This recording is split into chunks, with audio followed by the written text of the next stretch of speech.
kimi ne kışı kış yaşadım. Sensiz ömrüme heder, mənasız boş yaşadım.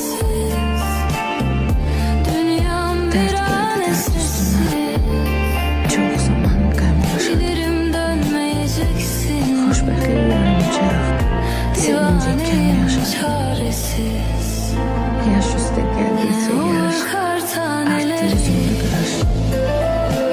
Üstən etdim zamana, boşuma bu haykırış. Mən duzdum hayatı, etkiler arasında. O yıl daha yaşlandım, öz anamın yasında.